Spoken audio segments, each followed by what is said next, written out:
Laser बनाना सीख लिया, cash book और अदर सब्सिडरी बुक्स भी सीख ली, और आपने ट्रायल बैलेंस भी सीख लिया। अब आपका लास्ट स्टेप आता है जो कि आपका है final accounts. Final accounts business concern की पहले बात कर रहे हैं हम। कोई भी जो बिजनेस कंसर्न होती है, फाइनल अकाउंट्स 3 पार्ट्स में बनता है उनका, 2 पार्ट्स में, trading and profit and loss account, और दूसरा बैलेंस शीट। अब ध्यान से सुनेंगे, जो ये trading and profit and loss account होता है, ये क्या होता है, ये कौन सा अकाउंट होता है? ये जो trading and profit and loss account होता है, ये आपको एक्सपेंसेस और इनकम्स बताता है।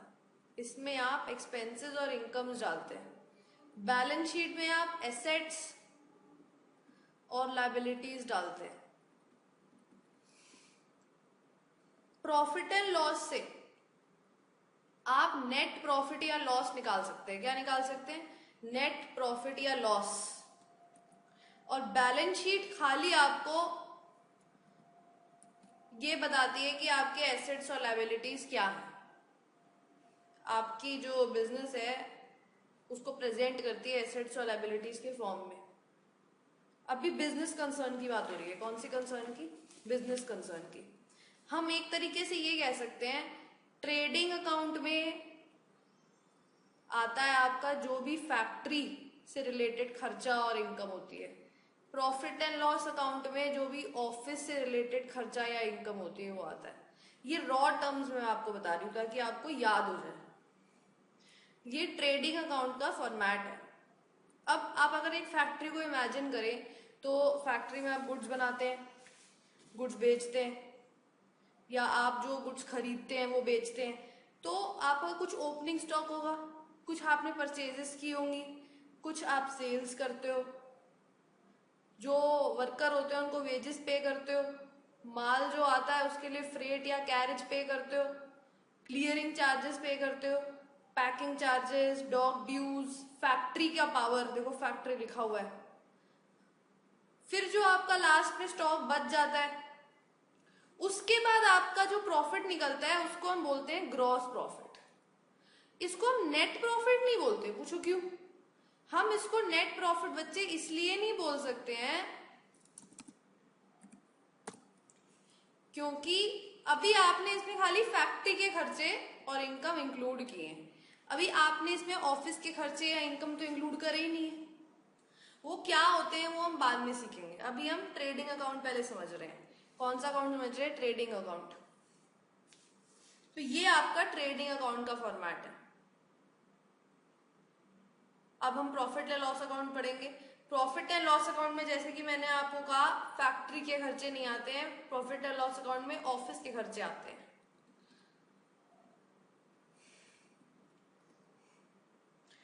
ऑफिस में आप कौन से खर्चे इनकर कर सकते हैं? जो वहां पे एम्प्लॉयज आते हैं उनको सैलरीज पे कर सकते हैं, ठीक है। फिर लाइटिंग जो ऑफिस में हो रही है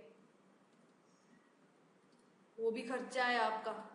उसके बाद स्टेशनरी, भाई अब एम्प्लॉयज है तो वो स्टेशनरी तो खर्च करेंगे ही ना। उसके बाद एडवर्टीजमेंट जो आप करते हैं, भाई एडवर्टीजमेंट जैसा खर्चा तो ऑफिस से ही होता है। उसके बाद सेलिंग कमीशन,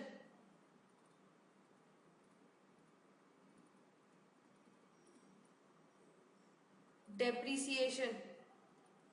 डेप्रीसिएशन का कंसेप्ट मैंने अभी आपको कराया नहीं है, वो बाद में करेंगे। नेक्स्ट चैप्टर में वही करेंगे, डेप्रीसिएशन। उसके लिए आपको ना फाइनल अकाउंट जानना बहुत जरूरी था। अच्छा, ऊपर ये ग्रॉस प्रॉफिट आपने कैलकुलेट किया था ना, ये प्रॉफिट एंड लॉस अकाउंट में ट्रांसफर हो जाता है। या आप क्या ग्रॉस लॉस निकला हो तो वो यहां आ जाता है, टू ग्रॉस लॉस, मगर ये ऊपर आना चाहिए ना क्योंकि ये कैरी फॉरवर्ड हो रहा है।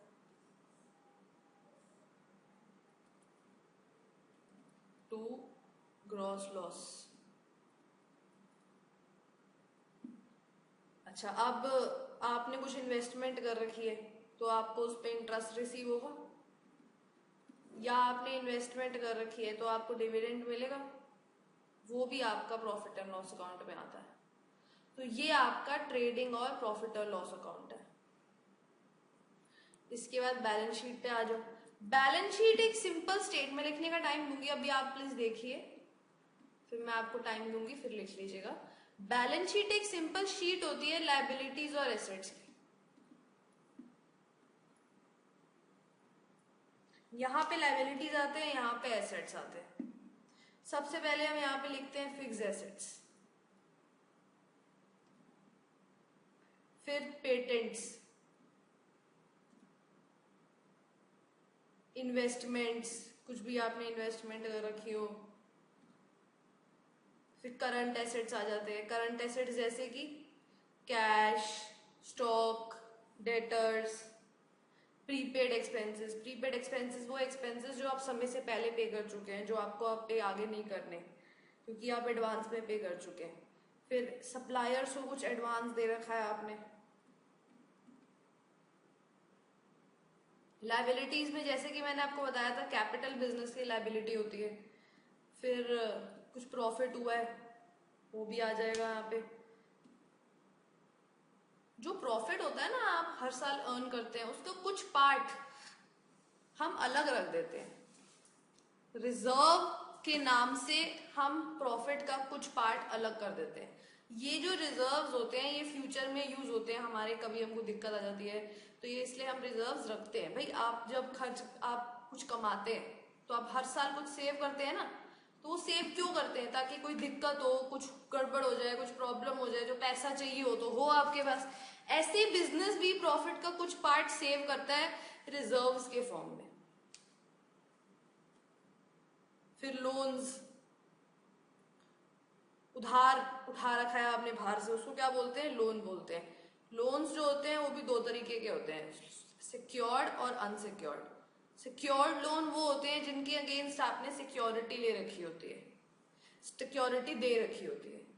अनसिक्योर्ड लोन्स वो होते हैं जिनके अगेंस्ट आपने कोई सिक्योरिटी नहीं दे रखी होती। फिर आपके जैसे करंट एसेट्स आए थे, अब करंट लायबिलिटीज आ जाएंगे। करंट लायबिलिटीज जैसे कि आउटस्टैंडिंग एक्सपेंसेस या क्रेडिटर्स, बिल्स पेएबल, ये आपके करंट लायबिलिटीज है। अल्टीमेटली आपका जो बैलेंस शीट का टोटल है वो मैच होना चाहिए। अगर आपका बैलेंस शीट का टोटल मैच नहीं होता तो इसका मतलब है आपके प्रोसेस में कुछ ना कुछ गड़बड़ है। अभी आप ये फॉर्मेट लिखेंगे, उसके बाद मैं आपको कुछ क्वेश्चंस कराऊंगी, जर्नल से लेके लास्ट तक कराऊंगी, बैलेंस शीट तक। उससे आपका सारा का सारा रिवाइज हो जाएगा, ठीक है? मगर उसके लिए जरूरी है आप पहले ये लिख लीजिए तीनों चीजें। और अभी मैंने आपको बिजनेस कंसर्न के लिए बताया, मैन्युफैक्चरिंग कंसर्न के लिए मैन्युफैक्चरिंग जो अकाउंट होता है वो अलग बनता है, तो मैंने आपको मैन्युफैक्चरिंग कंसर्न के लिए नहीं बताया है। पहले आप ये लिखिए, ट्रेडिंग बैलेंस शीट प्रॉफिट और लॉस का फॉर्मेट देखिए, उसके बाद हम आगे चलेंगे, ठीक है?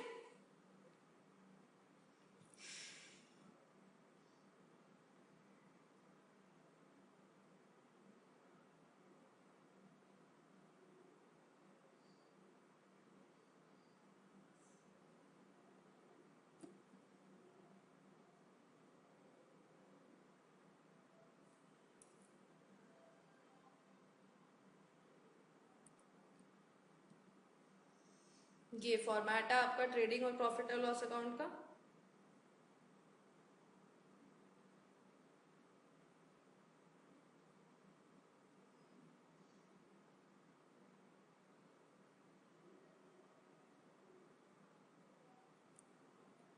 आराम से इसको देख लीजिए, आइटम देख लीजिए इसकी, उसके बाद जब हम क्वेश्चन स्टार्ट करेंगे तो हम धीरे धीरे करते जाएंगे, ठीक है?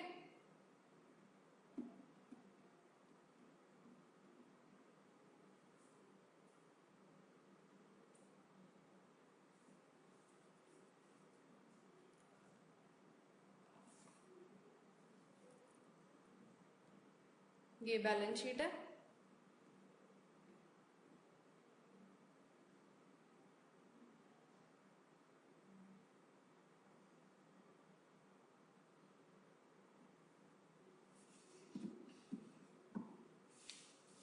ठीक है, लिख लिया। अब क्वेश्चन स्टार्ट करें। चलिए,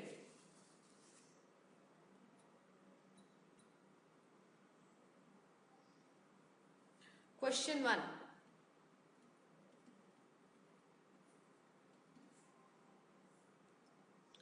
राम स्टार्टेड बिजनेस और कैश कितना इन्वेस्ट किया? 9 lakh. Purchased goods ₹3 lakh cash में परचेज किए गए हैं, ठीक है।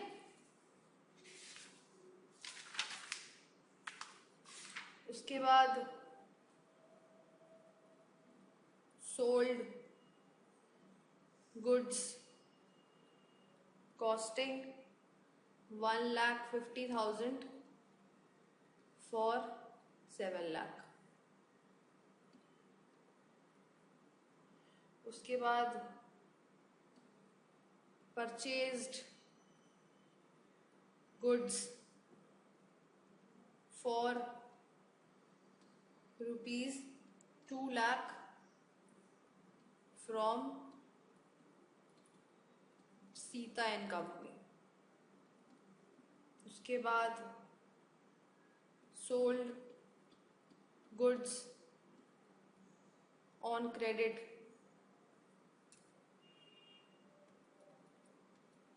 To Mohan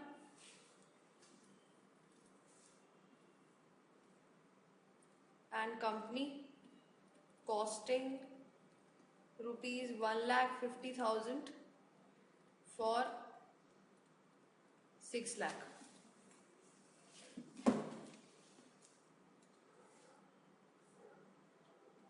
telephone charges pay किए हैं 30,000। इलेक्ट्रिसिटी बिल पे किया है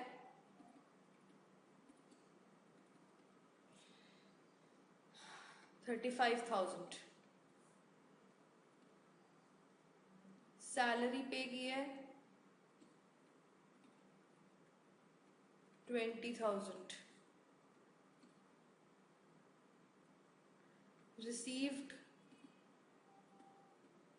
payment from Mohan and company at 10% discount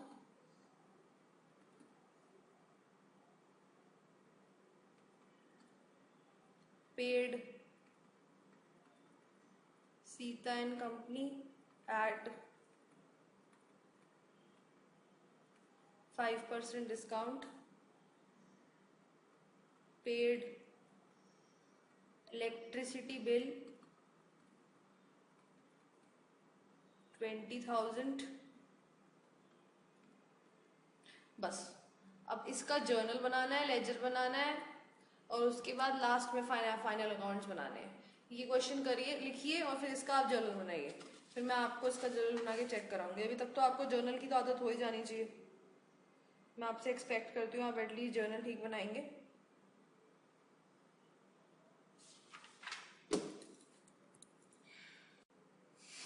चलिए उस क्वेश्चन को स्टार्ट करते हैं। सबसे पहले वो कह रहा है कि उसने बिजनेस स्टार्ट किया है और पैसा इन्वेस्ट किया है उसने, तो एंट्री हो जाएगी cash account debit to capital account 9 lakh.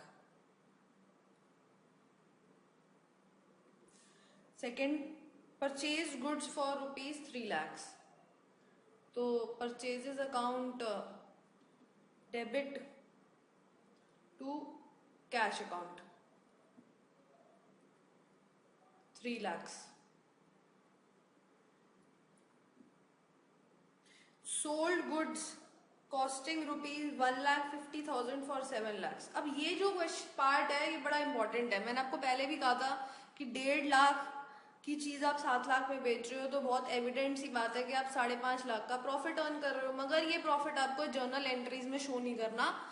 ये प्रॉफिट अपने आप आपका प्रॉफिट एंड लॉस अकाउंट में आ जाएगा। जो भी आपने ऊपर पढ़ा था ना, अपने आप उसमें आ जाता है। ठीक है। तो अब हमने सेल्स करी, cash account debit to sales account 7 lakh. समझ आया? Sold goods, purchased goods for ₹2 lakh on credit from Sita and company. तो purchases account debit to Sita and company, कितने खरीदे?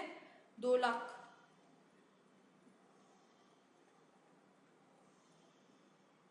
Sold goods rupee costing 150 for 6 lakh to Mohan and company. अब उसने ये तो नहीं लिखा हुआ है कैश पे बेचा है, तो हम क्या अज्यूम करेंगे कि ये क्रेडिट पे बेचा गया है। और प्रॉफिट हम एज यूजुअल अभी नहीं दिखाएंगे, प्रॉफिट एंड लॉस अकाउंट में अपने आप ही रिवील हो जाएगा कितना प्रॉफिट हुआ टोटल। तो Mohan and company debit to sales 6 lakh.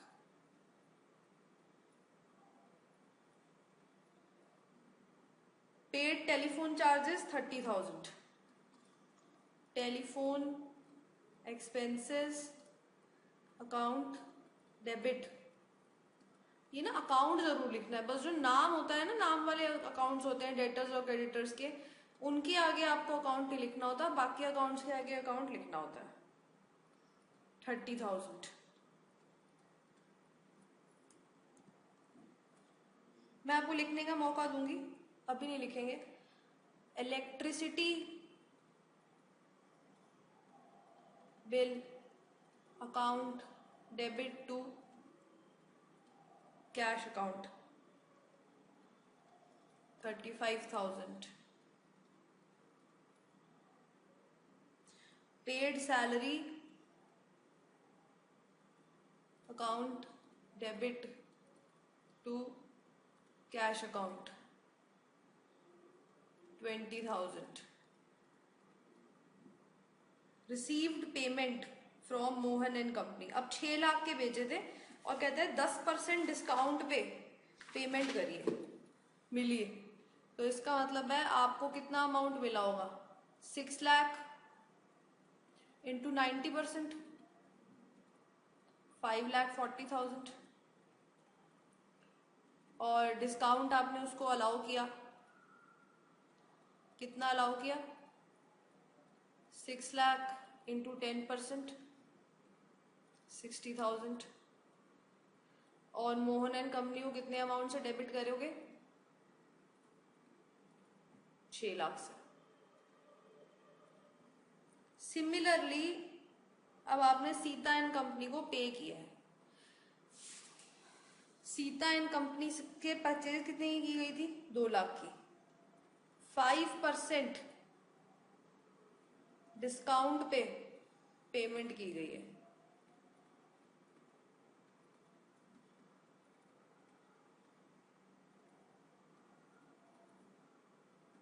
तो 2 लाख, 1,90,000 और 10,000 का डिस्काउंट आपको मिल गया। समझ आया?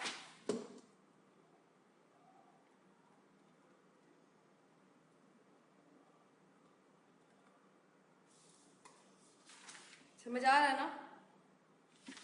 और अब एक लास्ट आपकी एंट्री और है, इलेक्ट्रिसिटी बिल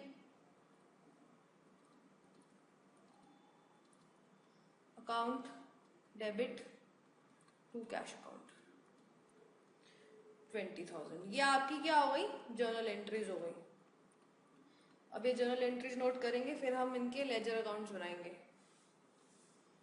समझ आया?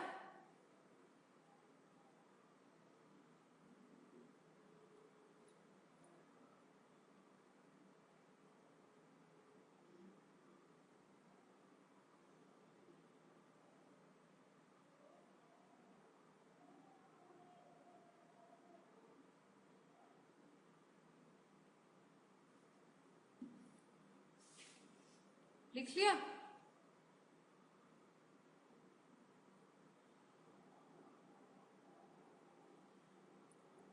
ये लिख लीजिए आप, उसके बाद हम इसके लेजर अकाउंट्स बनाते हैं।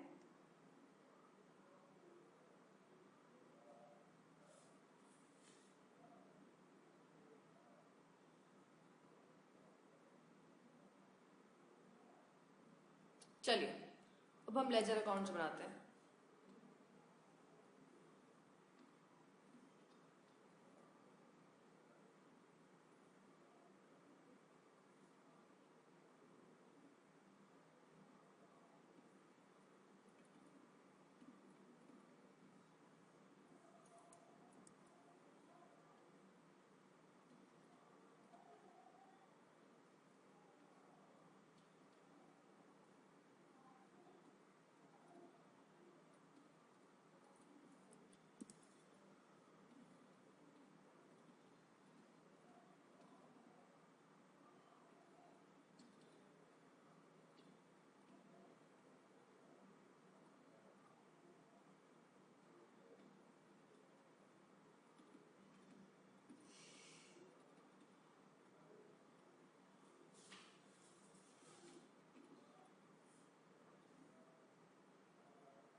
चलिए अब हम एंट्री करना शुरू करते हैं। पोस्टिंग, सबसे पहली एंट्री थी आपकी, कैपिटल आपने इन्वेस्ट की थी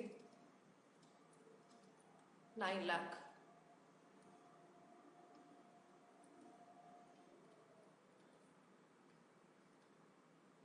उसके बाद परचेजेस की गई थी, तो कैश में परचेजेस की गई थी 3 लाख।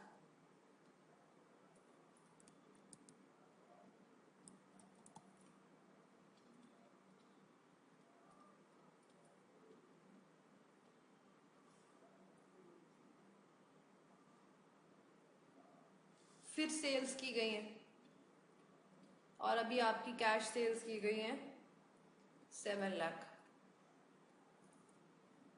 हमेशा याद रखेंगे डेबिट का क्रेडिट साथ साथ में करेंगे। सावधानी हटी दुर्घटना घटी। जहां हमने डेबिट का क्रेडिट उसी वक्त नहीं किया, आपकी गलती हो जाएगी। समझ आया? अब आपकी क्रेडिट परचेजेस हुई है, तो टू सीता एंड कंपनी कितने की हुई है? 2 lakh.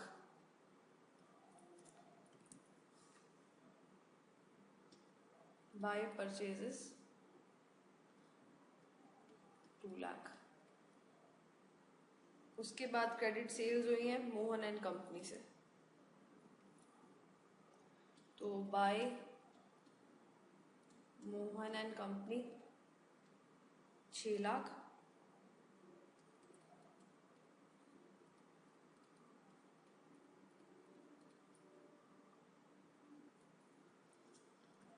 Telephone charges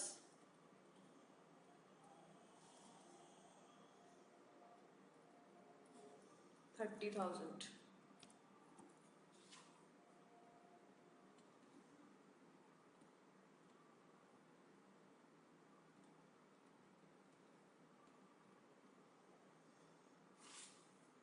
electricity bill, debit का क्रेडिट साथ में करेंगे।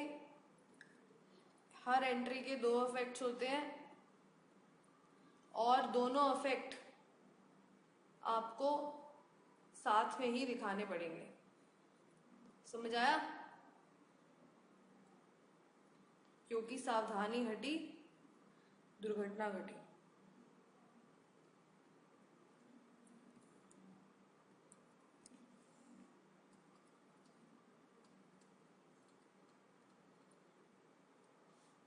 फिर कहता है सैलरी पे की गई है, तो सैलरी टू कैश कितनी सैलरी पे की गई है? 20,000। और अब कैश अकाउंट में डाल देंगे यहाँ पे बाय सैलरी अकाउंट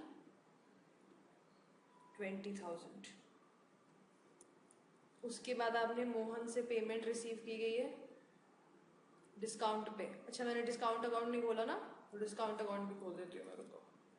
अच्छा पहले डेबिट का क्रेडिट करना है, तो by cash account 5,40,000 bye discount allowed account 60,000। 10% discount दिया गया था ना उसको।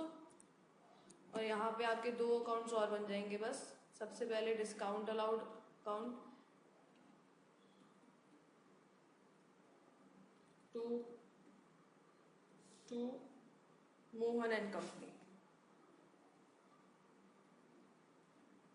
60,000। नेक्स्ट एंट्री क्या आती है? सीता एंड कंपनी को पे कर रहे हैं आप और आपको डिस्काउंट भी मिला था, तो bye Sita and company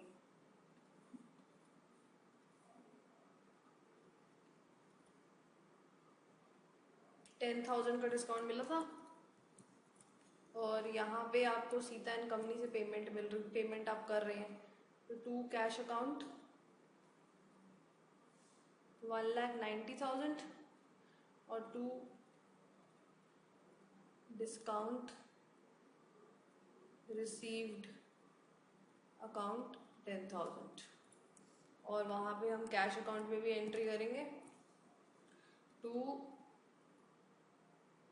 payment हो रही है ना, तो एंट्री यहाँ नहीं होगी, यहाँ होगी बाय सीता एंड कंपनी 1,90,000। और एक last entry bye electricity bill 20,000 और फिर डेबिट का क्रेडिट करेंगे यहाँ पे टू कैश अकाउंट 20,000। अब हमारी क्या रह गई? बैलेंसिंग। जैसे कि आप देख रहे हैं हमेशा कैश अकाउंट में सबसे ज़्यादा एंट्रीज होती हैं, तो आपके लिए अच्छा रहेगा कि आप कैश अकाउंट हमेशा थोड़ा बड़ा बनाएं।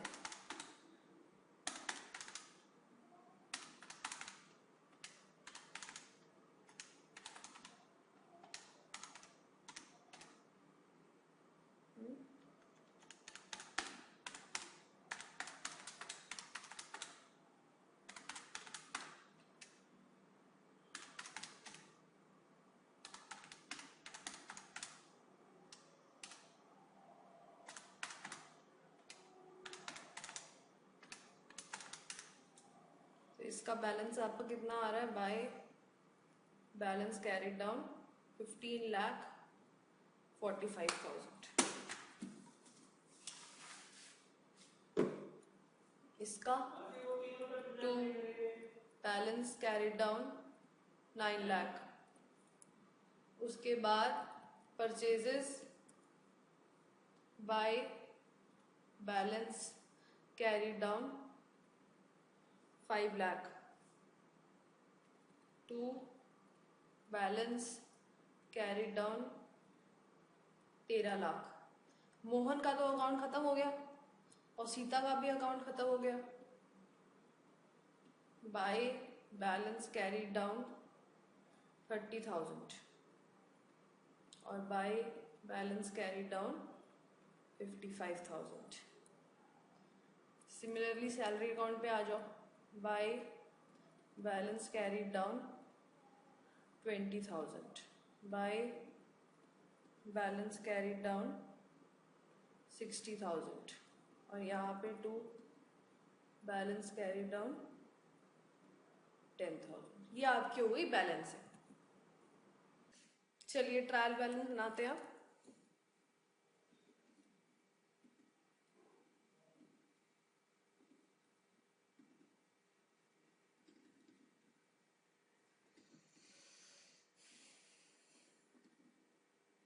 Capital account, cash account,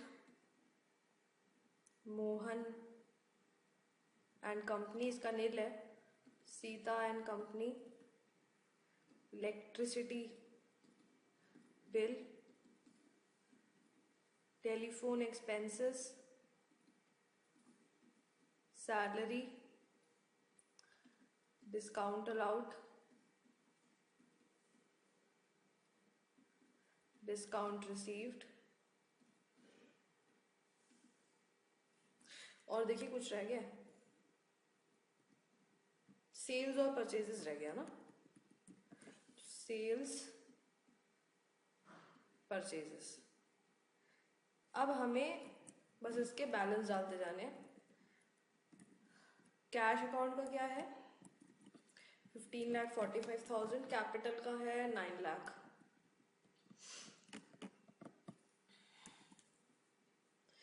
capital का क्रेडिट में आएगा, कैश का डेबिट में आएगा। उसके बाद कहता है मोहन एंड कंपनी और सीता एंड कंपनी का तो नील था। चलो, मोहन एंड कंपनी से आपने परचेजेस की थी, इसका मतलब मोहन आपका परचेजेस की थी ना मोहन एंड कंपनी से। अच्छा, मोहन कंपनी को सेल किया था आपने, तो आपका डेटर था, तो इसका नील होगा। सीता एंड कंपनी का भी नील होगा। उसके बाद इलेक्ट्रिसिटी बिल का है आपका 55,000, टेलीफोन चार्जेस हैं 30,000। क्योंकि वो एक्सपेंसेस हैं तो वो डेबिट में आएंगे। सैलरी भी आपकी एक्सपेंस है तो वो भी डेबिट में आ जाएगी 20,000। डिस्काउंट अलाउड एक्सपेंस है तो वो आपका डेबिट में आ जाएगा। और डिस्काउंट रिसीव्ड आपकी इनकम है। सेल्स फिर आपकी इनकम है तो आपकी क्रेडिट में आएंगी 13 लाख। और परचेजेस एक्सपेंसेस हैं तो वो आपके डेबिट में आएंगे 5 लाख। अब हम इनका टोटल करके देखते हैं। अगर ये मैच हो जाता है तो इसका मतलब अभी तक हमने कोई मिस्टेक नहीं करी है।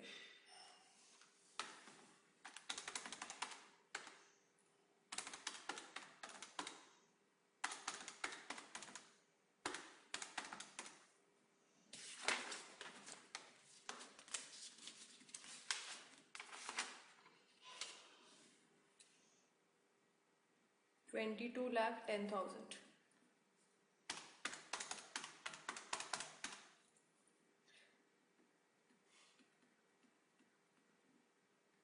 हाँ, ये तो मैच हो गया।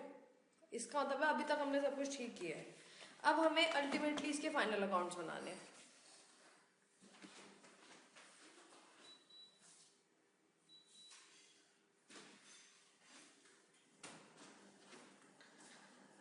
क्या बनाएंगे हम फाइनल अकाउंट्स बनाएंगे। हम ना क्या करते हैं, हम ना फाइनल अकाउंट्स में एक बार फॉर्मेट बना लेते हैं और फिर जैसे जैसे हमारी वो आइटम आती जाती है वैसे वैसे हम उसको पुट करते जाते हैं। Trading and profit and loss account का एक ही फॉर्मेट बनाते हैं। पहले इसका ट्रेडिंग अकाउंट बनता है, उसके बाद हमारा प्रॉफिट एंड लॉस अकाउंट बनता है। कैसे बनता है मैं आपको बताऊंगी। और यहाँ पे आपकी बैलेंस शीट बन जाती है। यहाँ आ जाएंगी आपकी लाइबिलिटीज और यहाँ क्या आ जाएंगे आपके एसेट। सबसे पहले आपकी कैपिटल थी, कितनी थी कैपिटल? 9 लाख। और फिर आपका कैश था 15,45,000। फिर आपका मोहन, ये तो नील था। फिर आपके एक्सपेंसेस थे, है ना। Electricity bill 55,000, telephone expenses 30,000, to electricity bill 55,000, to telephone expenses 30,000, to salary 20,000, फिर discount allowed, to discount allowed जो कि आपका एक्सपेंस है 60,000 बाय। अच्छा, ये ना इसमें एक गलती हुई है। ये जो है ना, मैं आपका प्रॉफिट एंड लॉस की जो आइटम है वो डाल रही हूँ। तो ये आपका प्रॉफिट एंड लॉस अकाउंट बन रहा है। ट्रेडिंग अकाउंट मैं ऊपर बनाऊंगी यहाँ पे, ठीक है। ट्रेडिंग अकाउंट में ज्यादा है नहीं। अच्छा, बाय डिस्काउंट रिसीव्ड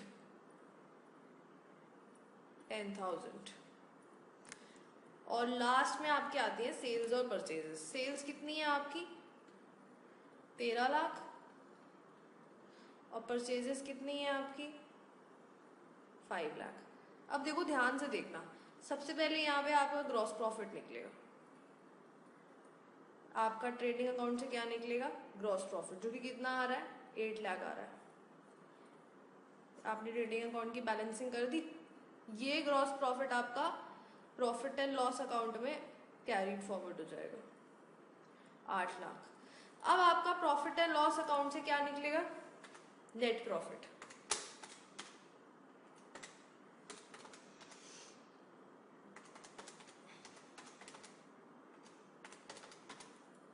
जो कि आपका आ रहा है 6,45,000। और ये नेट प्रॉफिट आपका कहाँ जाएगा? बैलेंस शीट में। यहाँ पे आपका ये नेट प्रॉफिट जो है वो ऐड हो जाएगा, प्लस 6,45,000। और अब आप ध्यान से देखिए, क्या ये टोटल मैच कर रहा है? 15,45,000 और 15,45,000। इसका मतलब ये है कि आपने अभी तक सब कुछ ठीक किया है, लास्ट में बैलेंस शीट आपकी मैच हो गई है, सब ठीक है। अब आपका यहाँ जाके पूरा जो रिकॉर्डिंग ऑफ अकाउंट्स है वो खत्म हो जाता है। मगर अभी इसका मतलब ये नहीं है कि आपका पूरा अकाउंट्स खत्म हो गया। अकाउंट्स में बहुत छोटे छोटे छोटे छोटे पार्ट्स हैं जो भी आपके पढ़ने जरूरी है। तो अभी मैं आपको इसके काफ़ी क्वेश्चंस कराऊंगी ताकि आपकी प्रैक्टिस हो जाए। कुछ क्वेश्चंस तो मैं जर्नल से लेकर बैलेंस शीट तक कराऊंगी, कुछ क्वेश्चंस में मैं आपको सीधा ट्रायल बैलेंस दे दूंगी, आपको फाइनल अकाउंट्स बनाने होंगे। अभी आप ये पूरा जर्नल अकाउंट लेजर से टाइप नोट करते जाएंगे।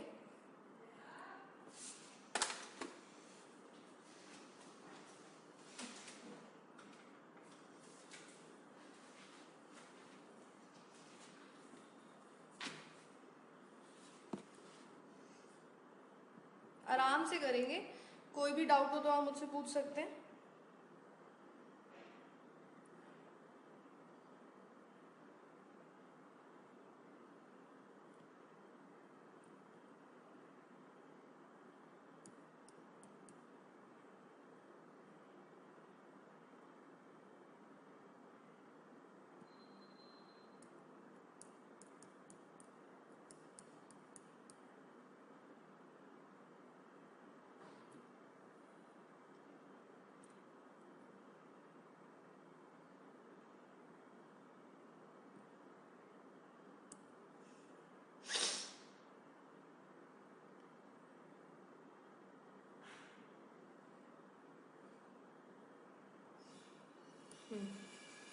ट्रायल बैलेंस आ गया ना, नोट कर लीजिए।